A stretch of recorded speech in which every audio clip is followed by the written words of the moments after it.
Hello, hello, everybody. I am Mariah Tang, and I'm the Chief Content Marketing Officer with Stamats.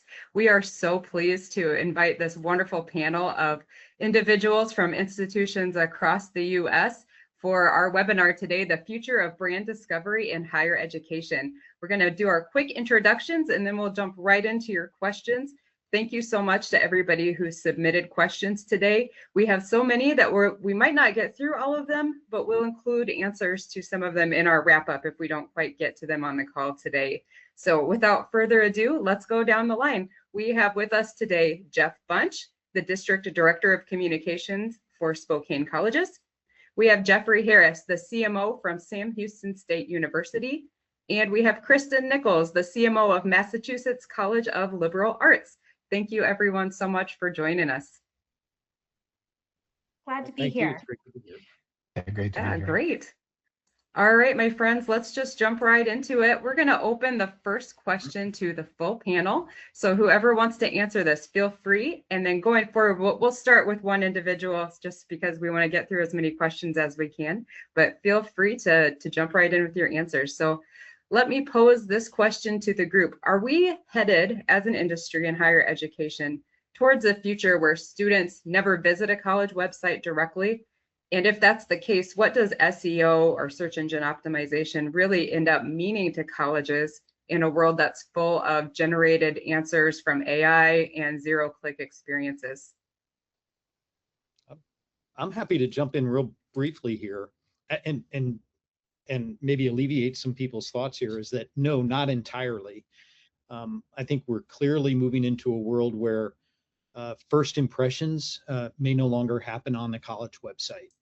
And that the role of the website is going to go through over the next few years fundamental change, where it's going to become less. We've always thought of the website as the front door. I always called it the home plate.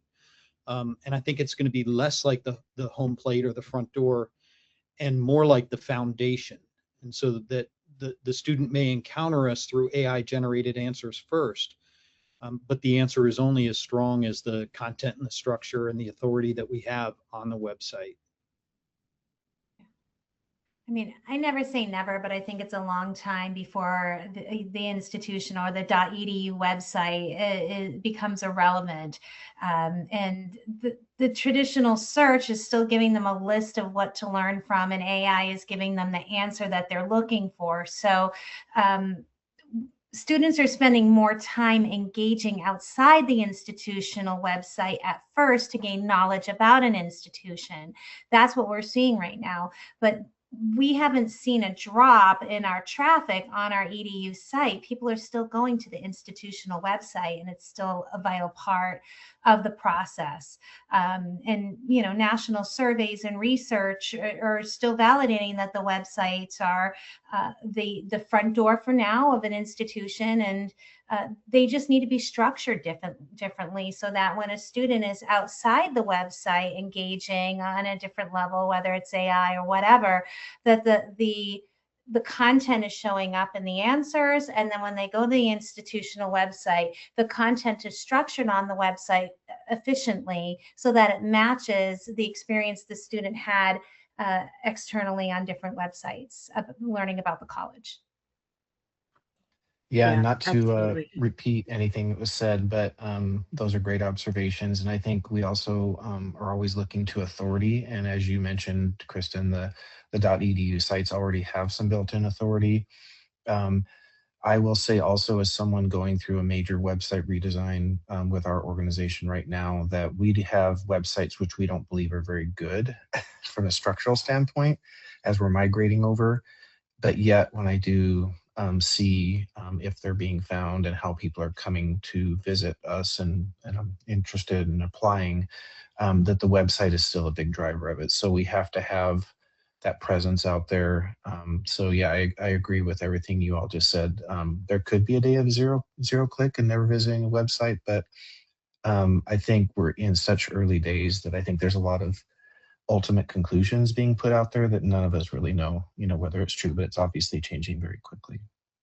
Yeah. And what an exceptional set of answers to kick this off. I think all of your answers really set us up for a great conversation today about where we are now and then where we're headed. not just as institutions, but as people, that are serving audiences. So with that, let's go back to you, Jeff, and we'll kick off our first question. So as we're, hearing and as our clients are sharing with us, there are a subset of individuals in our higher ed audiences who have negative opinions about AI. Sometimes that comes from the student population. So in your opinion and in your experiences, do you think that's because maybe students don't realize how powerful AI can be and how much it's already entwined with things?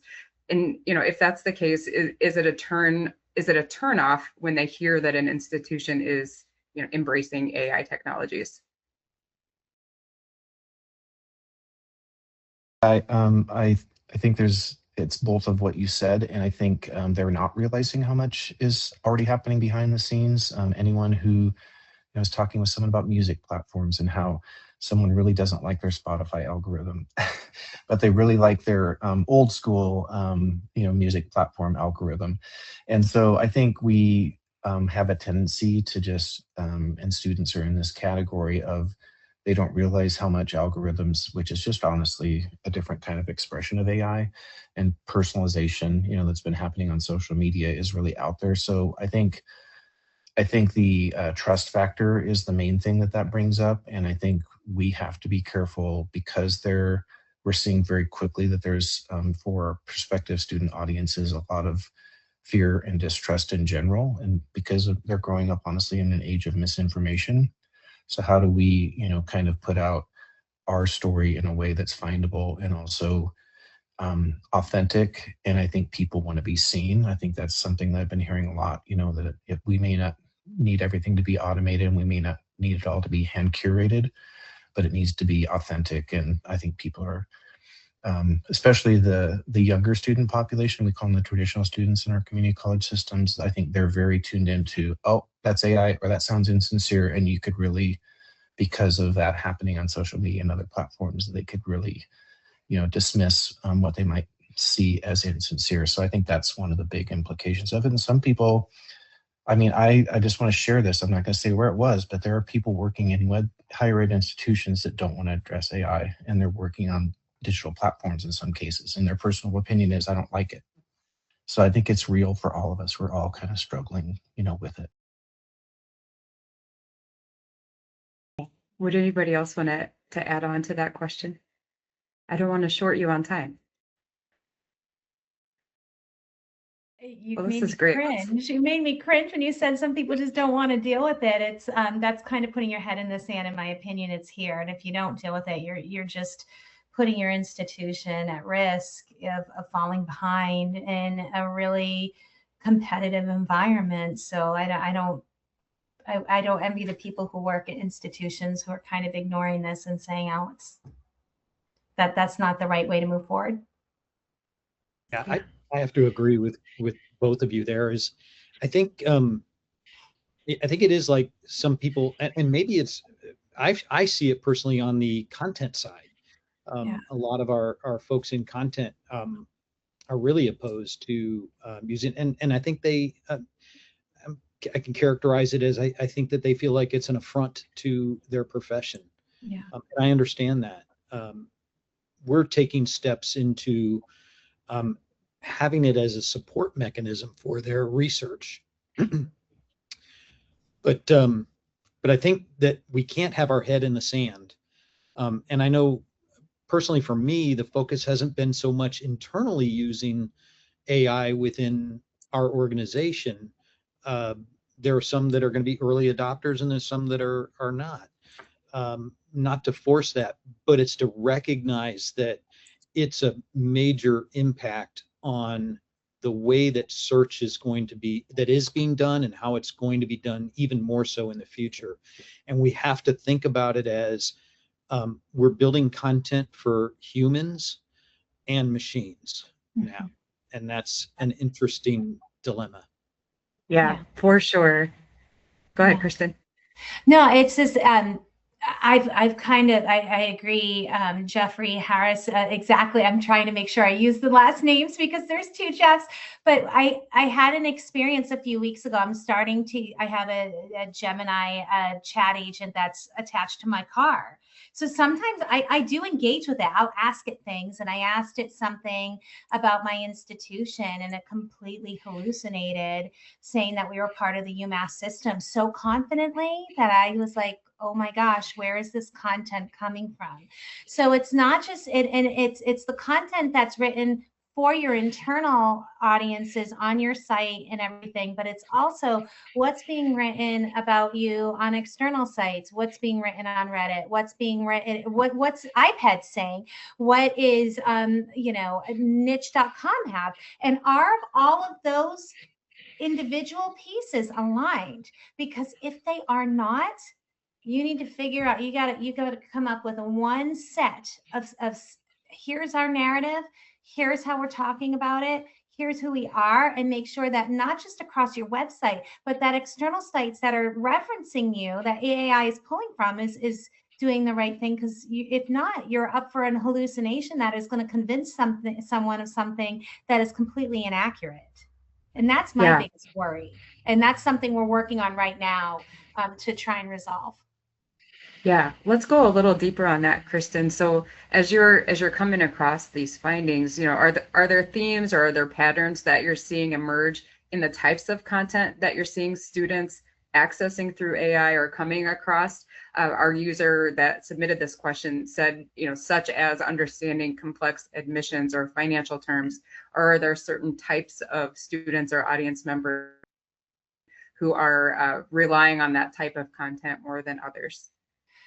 I don't know if there's a certain, there could be a certain subset of people who are relying on it. However, I think just like Google began, there were certain people who used it, and now we're seeing widespread adoption. So I don't know that we are seeing one certain type of subset. The challenge that I see is that when it comes to enrollment and that type of thing is, what are the acceptance rates? What's the financial aid package? Are all of those things in sync? Because sometimes, what's your student to faculty ratio?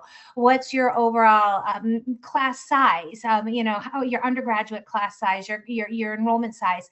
Those are the things that we're seeing over and over again are getting mixed signals. And that's the biggest challenge, is all of those data points. Some of them are 3 and 4 years old that are being referenced, and you're like, well, that was us during the pandemic. That's not us today. And oh gosh, that's the biggest thing that we're seeing right now. Just to add to Kristin real quick, is that I think it just becomes so important on keeping our websites fresh and updated with the latest content, and yes, focused on success stories, focused on our brand narrative and our personality, but also every bit of our brand personality that speaks about us needs to be backed up with facts. So that again, speaking to the machine language, is so that it can really understand what it is we stand for and what is the truth behind that. Yeah. I just want to point out just a sub point. If you just look at, for example, the tuition cost, if that's in a graphic on your website, and as you said, Kristin, or Jeff, that's a couple years old, and those change every year. One, AI can't read that in the same way we would like them to, because it's a visual thing. It doesn't usually have a tag associated with it. And then in our case, for example, we are a complex organization. We have a district and 2 colleges, and so there's 3 websites and a marketing website, plus all these third-party websites. And on a site like Niche that you mentioned, Kristin, if you don't claim your profile, then you're trusting them to wherever they're pulling it from. So it's very easy for those things to get out of sync. And I think that's the part that makes us uneasy and our users. Yeah. To go a little further on that, Jeffrey, I'd love for you to tackle this one. In your experience, what are some of the mistakes or hard lessons or wins that you and your team have recognized so far in optimizing that kind of content, like Jeff just mentioned, pulling it out of graphics, making sure everything is updated for both people and for the AI bots? Yeah. Thanks. Great question. And and I think it's one that is not made me entirely popular amongst the university community. I think timing wise, I would say that we were really blessed in that we just went through a website redesign here at Sam Houston. And quite frankly, we went from, I think, a website that was serving a lot of different purposes, both, I think, sort of system-wide for us and individually for departments, and didn't really have its one purpose that it served. And so when we went through the redesign, we purposely separated the internal content that might be like committees or policy documents and such like that from the forward-facing marketing content. So that has helped us tremendously. It's helped us to keep the content clean and fresh. I mean, I can anecdotally share that there were like 12 pages that were on the old website that just kept getting updated. They all said the same thing over the course of 2 decades, and people just didn't update those pages. They made new ones, and then there became a habit of, well, I need a page, I'm going to make a new page, and I'm going to put it where I need to put it, without really any thought towards what was already existing out there, and that's hugely detrimental to what we're trying to do in reaching out. So about the unpopularity part, so that's the governance, right? And that's such a challenge, and it's a really hard thing, I think, to implement for all of us in higher ed. But again, so important. So we have now implemented a website that it has a time limit on any piece of content, and we set that time limit to like 6 months, for instance. They don't all have 6 months, but 6 months. Some have a year. And in that time frame, that'll then send a message up to the content owner, and the content owner will then be required to review the content and upkeep it. I think the second part that we did was reusable content on the website.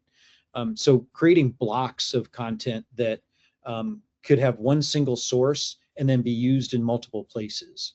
And that kind of goes along with the idea of governance as well. Yeah, that strategy is so important, and it's one that seems like it gets to become an afterthought, because you get people that are, interested in their area and their, their silo, I guess. I know we hate that word in higher ed, but it's that strategy up front, and it's going to be so important as we're going forward. Kristin or Jeff, did you want to add on to that question? Well, I just want to say from a technical standpoint, it's also really important. There's a story that I know about of a recent website launch, and different platforms treat those access levels differently, as you're all talking about, Jeffrey. And someone thought they were making a change on one page, and they ended up having an impact across the system. And so that's also a thing with the technical execution of governance. But I think the other thing that we're really being mindful of in our current website project, with all this stuff in mind, is what types of blocks of information need to be part of that content strategy? Where do they need to be placed on the pages and within the system? And then I think we have, in addition to not liking governance in higher ed, I think we also like big, beautiful websites. And that's not always good for SEO, and particularly not for AI or geo. And sometimes we have things that look beautiful to us as internal employees, and we're really proud of the work we did on, but we're now all being held to kind of a different standard by the system, and we need to adapt, or we're not going to thrive, in my opinion. Yep, that is the constant struggle, isn't it? Like, what is the balance? And I think the same goes for sure for that level of, authenticity and that person-focused content. That will always be important. But like Jeffrey mentioned earlier, you're working for this database model with AI. You're also working for the parents or the individuals helping these young people make their decisions. So as we're looking at these different types of communication and the different types of files that are out on websites and the different modalities that people have to engage with us, Kristin, I'd love for you to take this question first. With this big push to implement AI across institutions, there is that revival of human-centric, really person-focused content creation. So how can marketing teams and as well as enrollment teams really strike that balance between the human driven creation and then the increased efficiency at scale? Yeah, well, it's exactly what you said. It's a balance, right? And we are seeing humanity push back against the machines right now across the globe. That there's this outcry for let's have the humans take control, and there's a real part of me that celebrates that because I am a proud alum of a liberal arts institution and work for my alma mater now. And we're seeing a little bit of love coming back to the liberal arts types of institutions after being, missing for a long time. But what we need to do is make sure, even though people may have an issue with AI, we're all using it every single day and it's not going away. So we expect it. We want the answer. We want the answer accurate. We want a deep answer and we want it quickly. So the way that we need to look at this is to make sure that we're empowering the prospective audience or whatever audience it is. I'm going to use prospective students and their parents, but it could be alumni, whatever. We want to show up in the digital space, because if we aren't, we're never going to gain any traction and no one is going to hear about our institutions. So we need to be there, and we need to be there because everyone else is there. And we need to try and be the first ones there, because as soon as everybody gets there, it's going to get crowded, and we need to make sure we're moving on to the next thing that's becoming available so that we're not in catch-up mode. So we're using all these AI-powered tools that we have across our website and Slate every day. So we have an AI-powered search agent on the site that's giving a really in-depth response, and we're putting those banners up on certain pages to kind of prompt the user to ask a question, because it's right there and it's tailored to the individual page that they're on within our site. So it's intuitive, right? And that's something that we need to do and keep doing, and realize that that's going to just engage with the user, but we're never going to replace the human. One of the biggest things at MCLA that was true in the 90s when I went there and is still true today is that we are there for the students, and the personal interactions that we have are always going to be present. It's just part of our culture. So let's just give the families and the students those really robust answers so that they can then further have a deeper engagement with our faculty and our admissions staff when they are actually at a fair or on campus. It's just bringing the conversation with the human to human deeper. Love that. Anybody else have anything to add to that response? I was just going to say that I think, obviously very on point, and I think the right communication to the right person at the right time, which is now where we're headed with this, funnel that has no clear top and bottom. It's just a facade now. I think that really points to that, and I feel I don't remember where I heard this. It's one of our famous content marketing superstars in the world, but market to one person. Who is that one person you're supposed to be marketing to? And then having that helpful information that you're talking about, Kristin, that might, like, people get really frustrated if they go to your website and they can't find the cost of tuition, or how do I figure out my financial aid? So if we can reduce the frustration of either an in-person visit, or some people don't want to go on site, they're intimidated. We have a lot of returning students in the community college population, and they don't even know where to start, in person or online sometimes, for certain users. And also, as the father of teenagers, they don't want to talk to anyone right now, and including me. So I think there's also, some people want to opt into a chat bot if it works well and things like that. And then if it's tied in to that personalization that you're talking about, Kristin, that's really effective. And then they feel like, okay, this is not a waste of my time. And then, as you said, then we can save those deeper conversations and connections. And the hero story, I think, that you mentioned earlier, Jeffrey, like, what do our students, what's the experience of our students is really positive. Then maybe that marketing content, when they see it on the next reel, matches with their experience, because we're finding that they're coming back to our sites and our platforms multiple times. Yeah. Let's extend that and go to Jeffrey for the next question. What are some of the really innovative ways that you're seeing institutions leverage AI to enhance those experiences, enhance that search discoverability for students?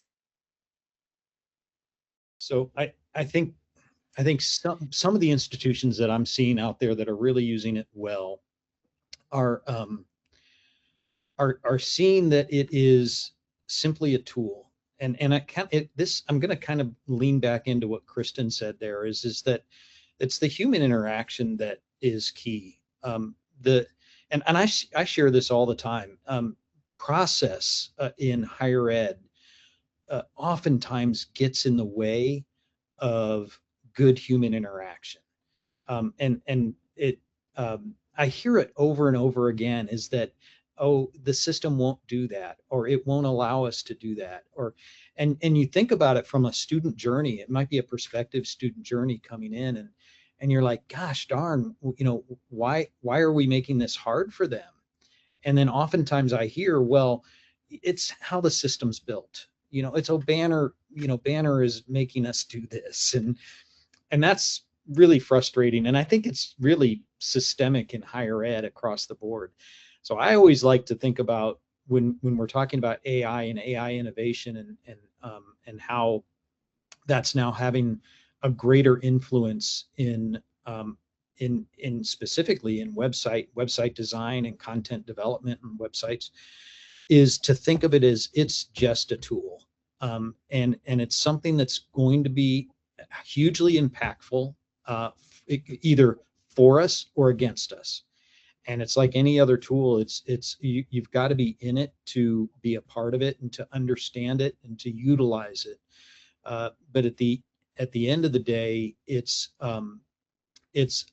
believing in your core, who you are, and I'm thinking of the institution, who you are, what you're about, and the special place that you occupy within your competitive set, right? What is it that we offer that is special about us? And then continuing to reiterate that in all of your language that you put out there. I think the difference is that with AI is that, and I had said this earlier, I've always put a lot of emphasis on student success stories, faculty research success stories, and really kind of telling the human story of us and the connectivity that we provide. But I think now it's that there has to be a layer that's underneath that is in support of that. Yes, you're saying this, but the machine, ChatGPT and Gemini and the others, don't really know what to make of that, and that's when they hallucinate. So it's going ahead and saying that. We need to say that. That's who we are. I mean, we're about people, and what we provide is about furthering people and helping them reach their dreams. But now we've got to put a layer underneath that which says, hey, this is what this means in our instance. So I kind of think of it that way. Yeah, very astute. And I see everybody nodding, so I want to give everybody a chance to add on to your great answer. Now I just here. It's just, yeah, it's completely, I mean, some of the things that we are doing that is, we are saying, do we really need a child page, or do we just put everything on the main page because we know that's going to help us or craft a better response in an AI agent? So where years ago it was like, let's create a child page. Do we really need that child page, or do we need to make sure that we have all the robust content on the hero page of the website so that it's showing up and it's responding to these agents? And that is like a complete flip and from what we were doing even 5 years ago. So yeah, absolutely. Yeah, and following up on that, just the different ways that different AI machine learning models are accessing the content, and you can't really try and game the system, because whatever you do, you're going to be missing out on one bot or another, or I think one thing I just wanted to mention, I don't know if it's really relevant to this particular thread, but I think just that idea when you're talking about in the car, Kristin, and getting experience about something inaccurate, I think we always talk to our colleges, about secret shopping or student services and places like that. We need to, as marketers and communicators, secret shop our digital presence. And it's interesting what you find that's helpful, and interesting that you find that's not helpful when you do that. And so I think, yeah, knowing these tools are out there, and as you said, Jeffrey, they are tools, and our expertise matters as marketers. And we definitely need to also, I think, educate leadership that AI cannot replace all these things that we're talking about. I know we're passionate as marketers, and I was also a liberal arts, writing personality type person. I do believe it matters. And so they are coworkers. And I think it's also I just worry strategically if we rely too much on what we think the trend is here at this point in time, that we will make some very big corrections that could backfire on us in the long run. Because if the algorithm changes tomorrow, then you're just always chasing that. So I think there are some things that are constant, and I think we're hitting on a lot of those themes here today.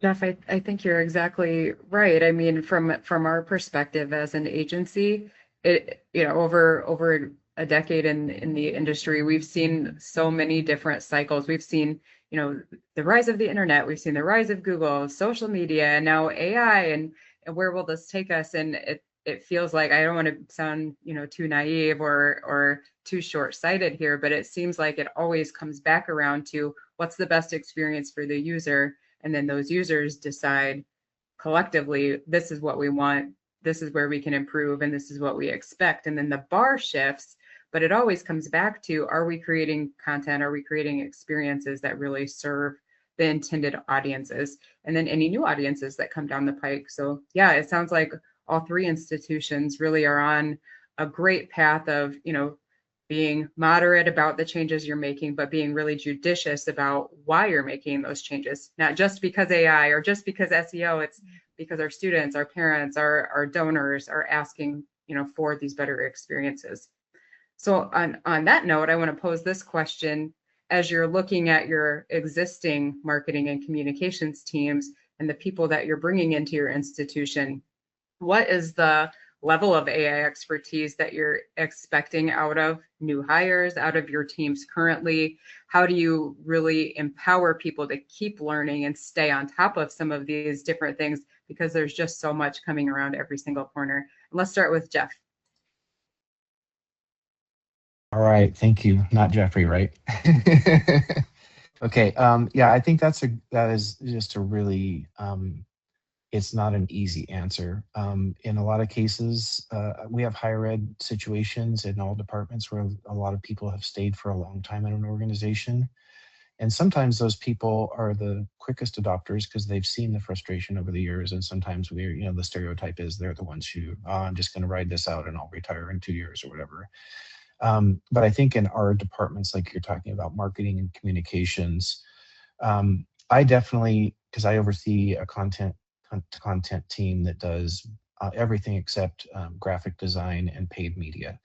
And so when you're talking about video, social media, PR, how all website content, how all that works together, I think I'm an early adopter, and I made a conscious decision to just dive in a year ago or whatever it was, to just really say, hey, this is where it's going, and I just at least need to understand it. And I try and share, I think you have to have people who are willing to grow and have a growth mindset is the biggest thing, because no matter what challenges we have, and AI is just kind of another, not necessarily a challenge, but a new facet that we have to think about as professionals. So for example, my social media person, she just had a post that got 1.4 million impressions, which for a little community college, it was a Mother's Day post, and it was some of our adult basic education grads with their kids there at graduation. It was just like something she did intuitively, because we had great pictures and it was a great post, and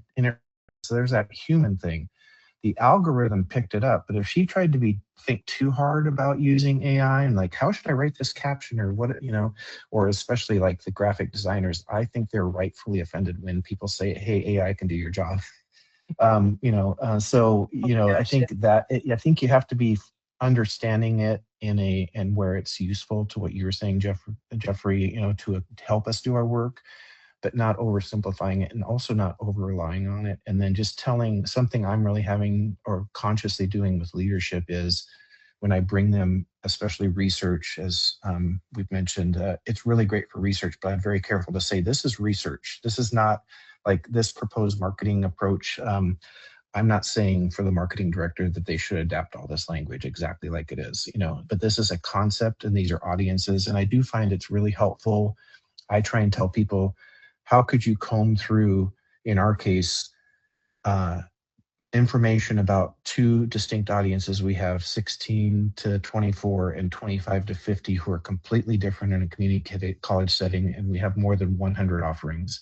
So to me, it's actually like, if you think about it that way, why don't you just query it and see what happens, and maybe it will help you as a professional, to come up with some. I think sometimes we get stuck in not doing things the same way or trying to come up with a new solution. And I find sometimes that AI, it just nothing else is a prompt to make me think about things differently. So I think that can apply to anyone, whether they want to really dive in deeply or not, but we have to have that growth mindset.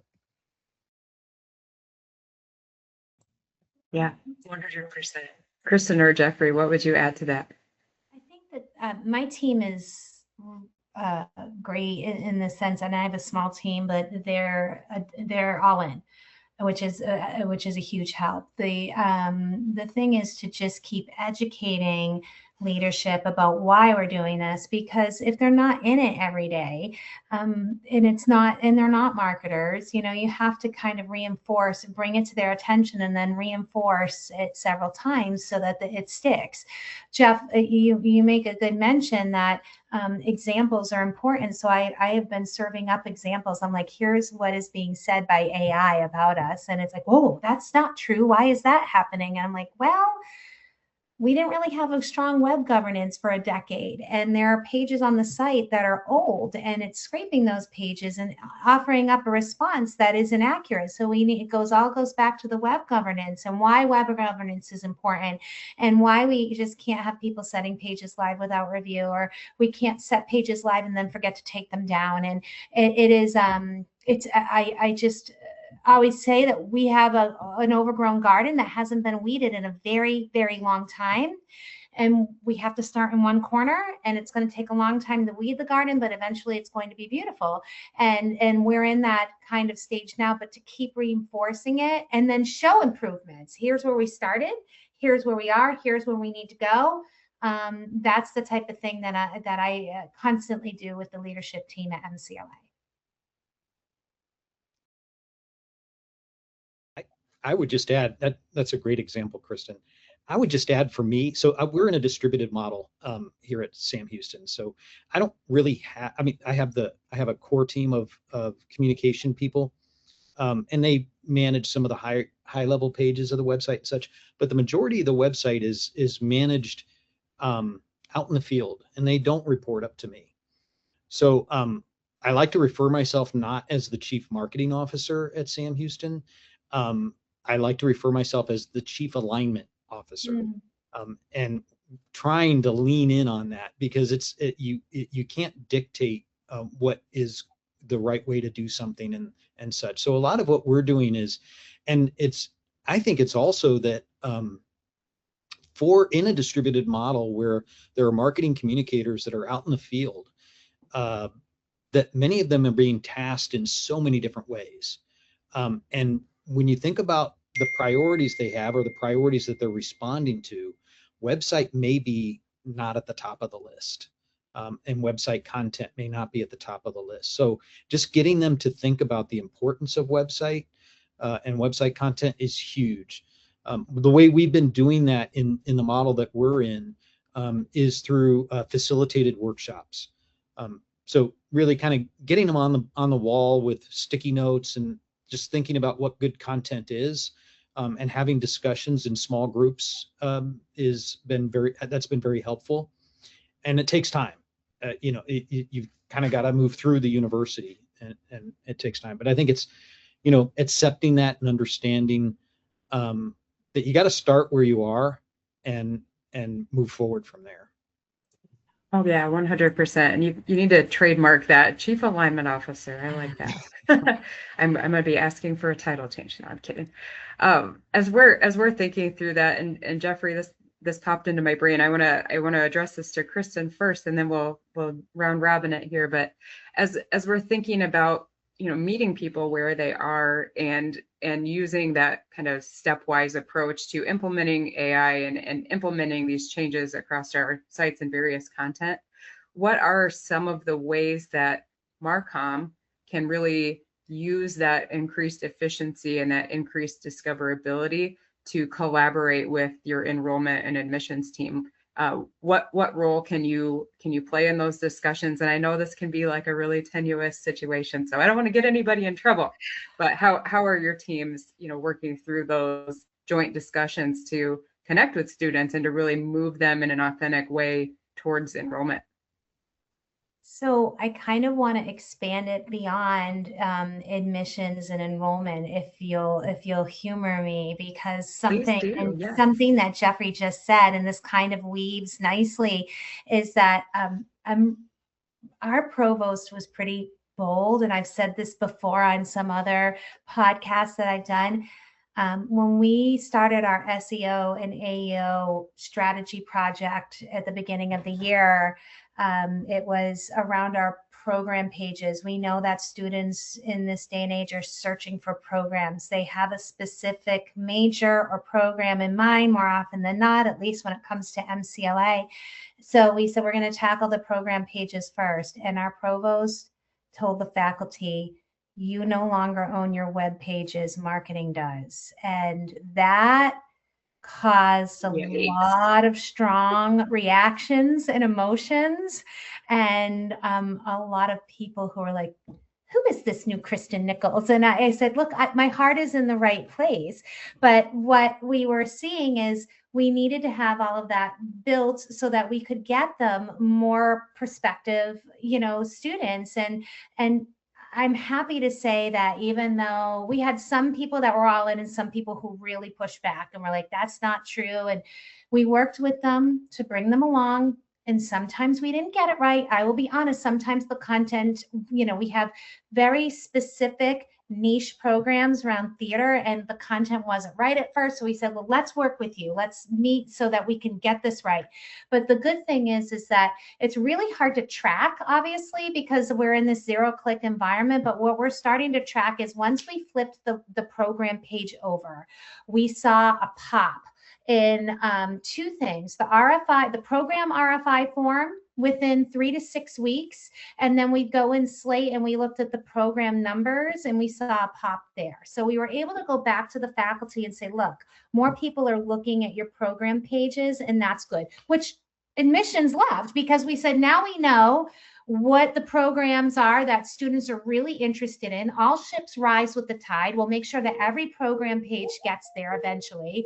But it was kind of like this whole full circle moment, and enrollment was in from the very beginning. They're like, yeah, we get it. We're in. And I hope that kind of answers the question. It was really about the programs for us and how we started this.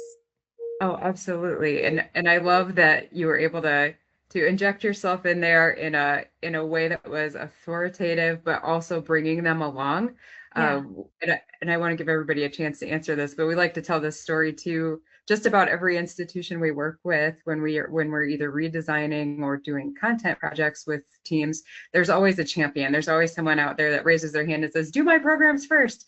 And we love that, because then we can use that experience and those outcomes as a use case to encourage their colleagues to come along too. Because like once somebody, it's like working at the concession stand at my kid's school. Once somebody sees you with that hot bag of popcorn and M&Ms, everybody's going to want it. And so it's nice to, not dangle just something out there like, we promise it's going to work, everybody do it, but you're showing real outcomes for people. And I love that approach.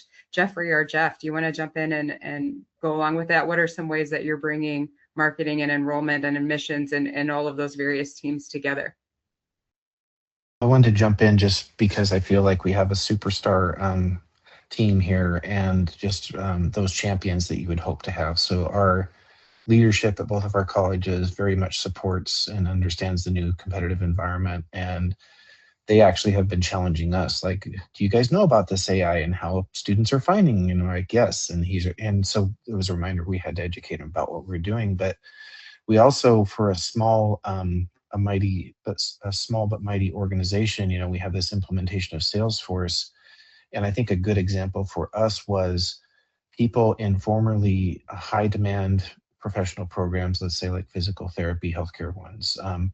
They had a very complicated application process, multiple references, paper forms. Like, it was so many steps. And though there was a day where there was so many people applying, they had to sift through them and kind of, do that whole thing.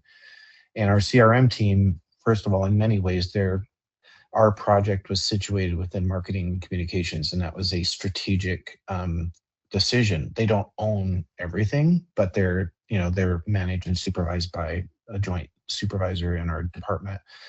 And what that has done is really like connected those dots between in the funnel. Like, we had a campaign, they came in, now they're in the CRM, and the CRM does its thing. But we need that pathway specialist to do that last step also. So the workflows from all the way through on the regular funnel are connected now. And then in those professional programs, the same CRM team said, hey, it will take a lot of our personal time and we don't mind doing it, but we would love to build an electronic submission format for you. And so for the last few years, they've been going through and saying, now you can get all the information you previously requested with paper copies and uploading things, and people can do it online, which is an expectation and the demand for some of those programs, which is more competitive. So to me, those are the types of examples of how with our partners at the institutions and outside of our teams, if they're willing to play ball and they innovate and we support them, they've seen the results when they've done that. And so I think success breeds, as I think you're saying, Kristin, more like, hey, I want to be that person too. I want my program to grow and all boats, rising. So I think, and even if some of that was or wasn't AI, it's a mindset, I think, like, hey, we need to think of a new way of doing things, and there's still thought behind it, and we're still getting the students we want for the right reasons, but we just changed a process that was frustrating or hurting ourselves. Yeah, 100%. How about you, Jeffrey? Well, I would just add to what Jeff's shared. It's what I kind of picked up from Jeff is that, it's finding those success opportunities in partnership. What we're doing now, and again, we're just 6 months into our new website. And so it's kind of, we're at the phase of the process where we get to go through refinements. And so it's, you go and you launch and you turn the key on and start the engine and get it running. And now it's the time I think the fun part is circling back around and saying, okay, what enhancements can we now we got this great new CMS. What can we do with it? And so that approach has been, and also wanting to be strategic, right? We not so much in this kind of, the service is very important, but sometimes we get in marketing communications here, we get a little bit mired down in the service support. Just do this, I need it Tuesday. Just do this, I need it Thursday.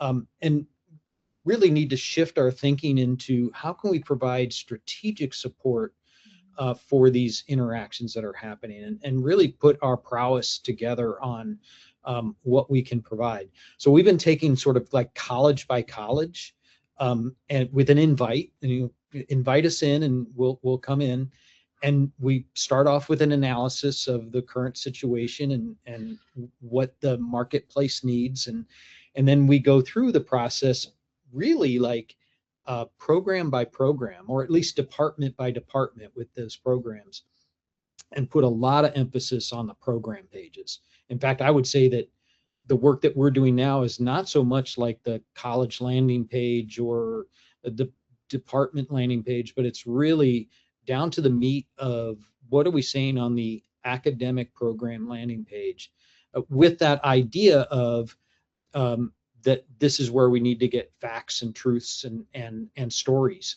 happening.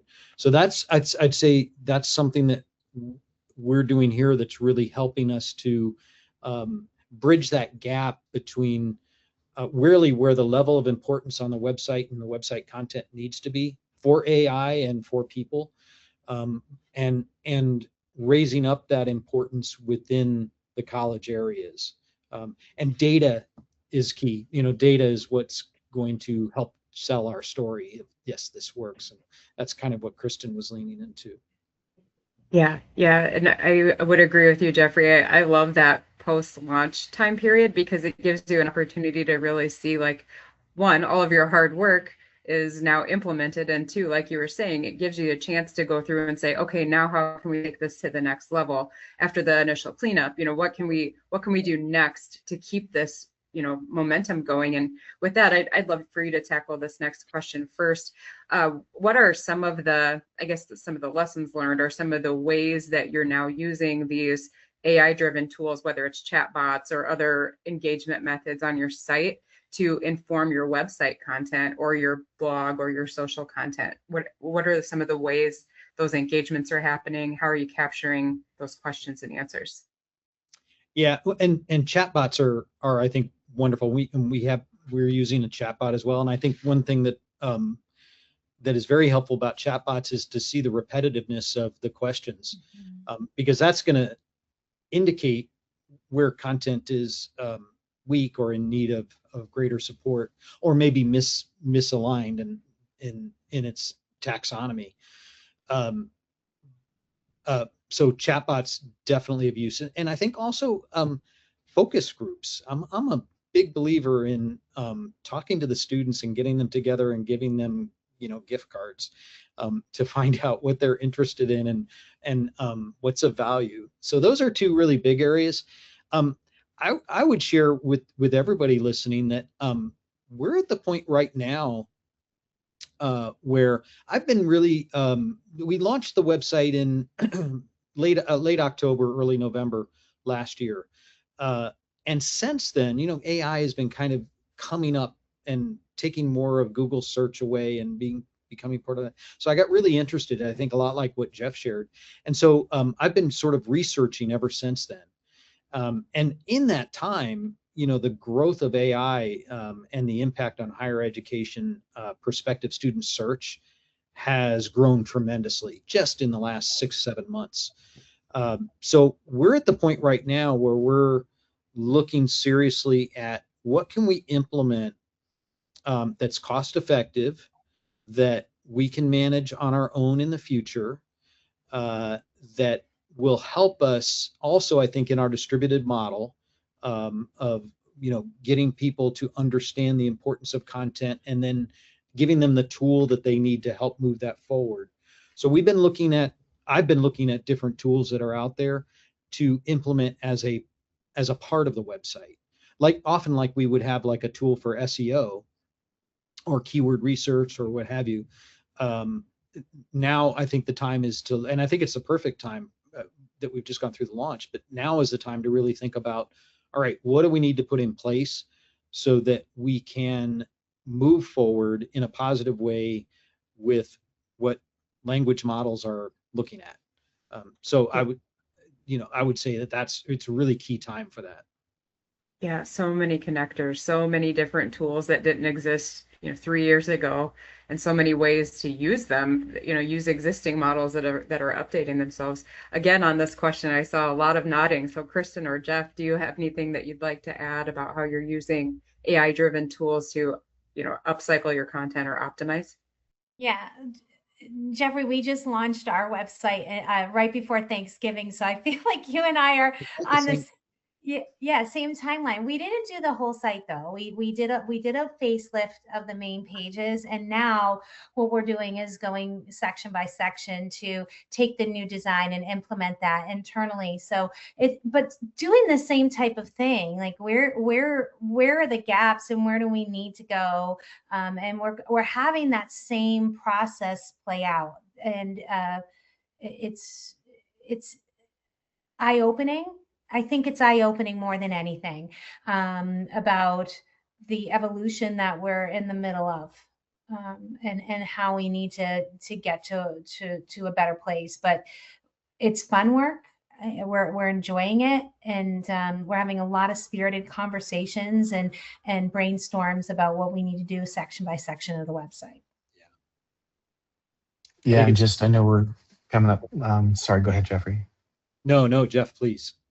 Okay. Yeah, I'm a little jealous of both of you because we're, a year behind in the cycle, but we're really close to launching. And I think it's also been a different kind of joy/anxiety for me because we're already in the middle and mostly toward the end of this implementation.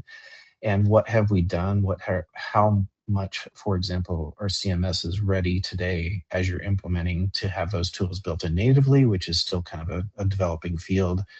And then how can you use those tools to help you have the best content, in our case, when we launch and then go back and do the 6 months. So I think, we have the benefit of using some of those keyword research, both for AI and SEO. And I just want to remind everyone on the call that, if you do really well at SEO and you have good content and you have great governance and all these practices that we've been talking about, you're going to start with a pretty decent AI baseline, as long as your technology and your platforms aren't, bringing you down in ways that are unintended. So I think it's also good that if you feel like, man, we were doing really well with SEO and we had lots of inquiries and all this, everything was good. And now you really can, there are a lot of ways to figure out whether your platform is holding you back and how to fix that. One thing just I'll share just really briefly, like the number of times that you see that a robots.txt file is being blocked because that was a default setting in a website 5 years ago. And that is what AI in some cases is looking at the LLM. So there might be one thing, and then if you unblock that, it might be all the difference in the world. But I think it's really just using the tools in real time and then going back and like you all said, if you have data and you can say, hey, this search term is doing really well, we could do better in AI and or SEO if we, in the case, sometimes it's using a different term. Last thing here, workforce versus career changing. In the community college vernacular, that's very important. Workforce Pell, all this stuff is out there. That's all policy. That's a lot of B2B. It's a lot of institutional talk. But when you look at the data for both SEO and AI, the audiences we're trying to reach, at least, are saying, how do I do a career change? And that's a different piece of language. And we need to, I think that's bringing it back to the point we've had here about, we need to think about the people we're trying to talk to in a human way and where they're at. And if we do that, it sometimes helps us to optimize better. Oh yeah, and with all of the AI-driven platforms out there, including Google and its suite of tools, it's so much easier to find those resonant phrases and those resonant questions at scale. So we have just about 2 minutes left. I don't think we have time to get to another question, but I want to just, since we have all of this genius on our webinar today, I want to give you each 30 seconds or so. If you have maybe a couple little extra nuggets to share or something that you wish we had addressed here to help your peers maybe feel more comfortable using AI or spark an idea going into fall 2026. Kristin, do you want to go ahead and start to put you right on the spot? Oh, I just think I'm going to reiterate, it's not page count on your website. It's the richness of the content on the pages. So that's going to be just an overall change for some people. And the easiest thing you can do to start is to do a website audit. Look at how many people are going. What are your top pages? What are the pages that no one is visiting? Take a look at those and kill them if you can. Kill them now. If you can't kill them, do a redirect that makes sense. Look at the PDFs on the site.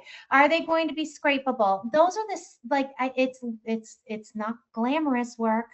I know, but you got to do it now. That is just going to set you up. That's the weeding of the garden, I think, that needs to take place. You gotta crawl, walk, run here. Beautiful. Love it. Jeffrey? Yeah, so when I got started in higher ed, I was doing websites way back then too. And I remember thinking, boy, it's going to be so exciting when I can make this website mobile friendly. And what a big deal that was. And then as time went on, it was like, okay, I've really got to pour into behind the scenes with SEO, with optimization of the website and keyword research, and making sure that that I was covering that as well.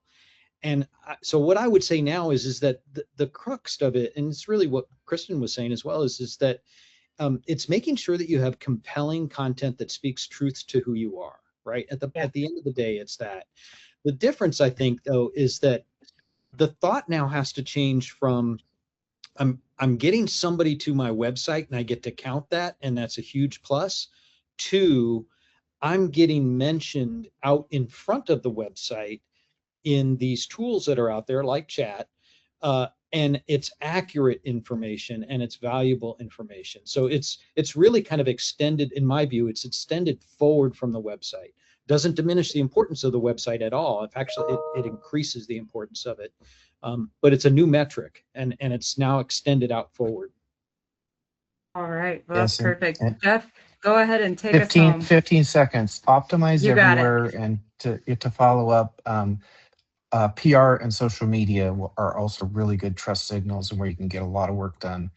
And connect with like-minded souls on LinkedIn. I'm a connector. I love LinkedIn, and you can learn a lot from people in your community. Yes, could not agree more. Thank you so much to our three experts today. And audience, if there's a question that you have for any of these panelists or for our friends here at Staymates, feel free to shoot us an email at info@staymates.com, and we would be happy to either connect you or get those answers. Friends, thank you all so much. Enjoy the rest of your day. Thank you. Thank you. Thank you.